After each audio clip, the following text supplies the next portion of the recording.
নমস্কার বন্ধুরা, আশা করি আপনারা সবাই ভালো আছেন। তো ওয়েস্ট বেঙ্গল আপডেটসে আপনারা খুব ভালোবাসা দিচ্ছেন। তো আজকের ভিডিওতে আমি নিয়ে এসেছি 14খানা মেগা প্রজেক্টস ওয়েস্ট বেঙ্গলের।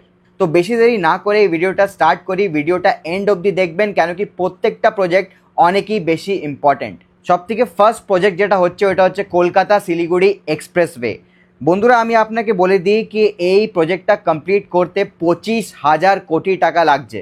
এই যে পুরো করিডোরটা হবে ওটা 675 কিলোমিটার লং হবে। আর আগে যে কলকাতা থেকে শিলিগুড়ি যেতে আপনাকে 15 থেকে 16 ঘন্টা লাগতো, এখন এটা একদম অর্ধেক হয়ে যাবে। 7 থেকে 8 ঘন্টার মধ্যে আপনি শিলিগুড়ি পৌঁছে যাবে কলকাতা থেকে। আর বন্ধুরা, সব থেকে ইম্পর্টেন্ট, এই এক্সপ্রেসওয়েটা খালি কলকাতা আর শিলিগুড়ির জন্য ইম্পর্টেন্ট না, এইটা পুরো স্টেটের জন্য ইম্পর্টেন্ট, কেন কি এটা পুরো স্টেটকে কভার করছে। সেকেন্ড বড় মেগা প্রজেক্ট হচ্ছে ওয়েস্ট বেঙ্গলের জন্য তাজপুর পোর্ট মেদিনীপুরে। এই যে তাজপুর পোর্টটা, এটা ওয়েস্ট বেঙ্গলের প্রথম ডিপ সি হারবার হতে চলেছে। 25,000খানা লোকেরা এখানে চাকরি পাবে। আর এটা বানাবার জন্য 15,000 কোটি টাকা খরচা করা হচ্ছে। 10,000 কোটি টাকা আরও এক্সট্রা খরচা করা হবে পোর্টের আশেপাশে ইনফ্রাস্ট্রাকচার, রোড, ইলেকট্রিসিটি এইসব ডেভেলপ করার জন্য। থার্ড হচ্ছে কলকাতা বারাণসী এক্সপ্রেসওয়ে। এটা 8 লেন এক্সপ্রেসওয়ে হবে।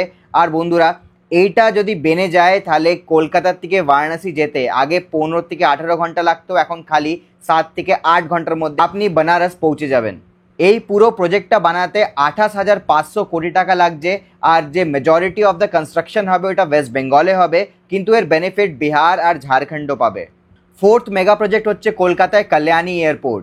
নেতাজি সুভাষচন্দ্র বোস ইন্টারন্যাশনাল এয়ারপোর্টের উপরে অনেক প্রেশার আছে, অনেক বেশি ফ্লাইটস ওইখানে ল্যান্ড হয়, তাই বলে আরেকটা এয়ারপোর্টের নিড ছিল কলকাতায়, সেটা পুরো করবে কল্যাণী এয়ারপোর্ট। তো এইটাও একটা অনেক বড় মেগা প্রজেক্ট। একবার কল্যাণী এয়ারপোর্ট বেনে গেলে যেটা নেতাজি সুভাষচন্দ্র বোস ইন্টারন্যাশনাল এয়ারপোর্টের উপরে যে বার্ডেনটা আছে ওটা অনেক কম হয়ে যাবে, আর আরও বেশি ফ্লাইটস কলকাতায় ল্যান্ড করতে পারবে, যেটা কলকাতার ইকোনমিকে একটা বুস্ট দিতে পারে।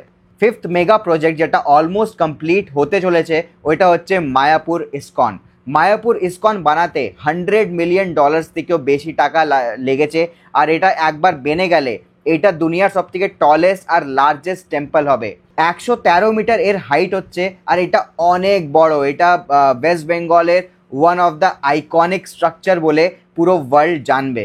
সিক্সথ মেগা প্রজেক্ট হচ্ছে ওয়েস্ট বেঙ্গলে ওয়ার্ল্ড ট্রেড সেন্টার। একদম ঠিক শুনেছেন আপনি, ওয়ার্ল্ড ট্রেড সেন্টার। আসলে যে আমেরিকার ওয়ার্ল্ড ট্রেড সেন্টার ম্যানেজমেন্ট হচ্ছে, ওরা কলকাতায়ও একটা ওয়ার্ল্ড ট্রেড সেন্টার খুলতে চাইতো, তাকি ডাইরেক্টলি ওরা কলকাতা থেকে ইন্ডিয়ার ইস্টার্ন পার্টে বিজনেস করতে পারুক। তো ওরা ডিসাইড করলো কি ওরা কলকাতাতে একটা ওয়ার্ল্ড ট্রেড সেন্টার খুলবে, যেটা 1500 কোটি টাকা দিয়ে ওরা বানাবে।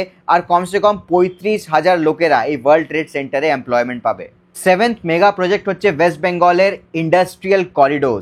ইন্ডাস্ট্রিয়াল করিডোর বানানো খুবই বেশি ইম্পর্টেন্ট। যেমনি চায়নাতে আলাদা আলাদা ইন্ডাস্ট্রিয়াল জোন আছে, সেমনি ওয়েস্ট বেঙ্গলও আলাদা আলাদা ইন্ডাস্ট্রিয়াল করিডোর বানাবার চেষ্টা করছে। এখন অবধি 3টে ইন্ডাস্ট্রিয়াল করিডোর যেটা পাস হয়েছে আর বানছে, সেটা হচ্ছে Raghunathpur Tajpur industrial corridor, Dankuni Kalyani industrial corridor, আর ডানকুনি খড়গপুর ইন্ডাস্ট্রিয়াল করিডোর। একবারে ইন্ডাস্ট্রিয়াল করিডোরগুলো বেনে গেলে ওয়েস্ট বেঙ্গলের ইন্ডাস্ট্রিয়াল গ্রোথ বুম করবে। এটাও হতে পারে অনেক বড় বড় ইন্ডাস্ট্রিজরা ওয়েস্ট বেঙ্গলের দিকে অ্যাট্রাক্ট হোক, এই ইন্ডাস্ট্রিয়াল করিডোরে অনেক বড় বড় ফ্যাক্টরিজ বানতে স্টার্ট হোক। তো হোপ ফর দ্য বেস্ট। তো আজকের ভিডিওতে আমি 7খানা আপনাকে মেগা প্রজেক্টস বললাম।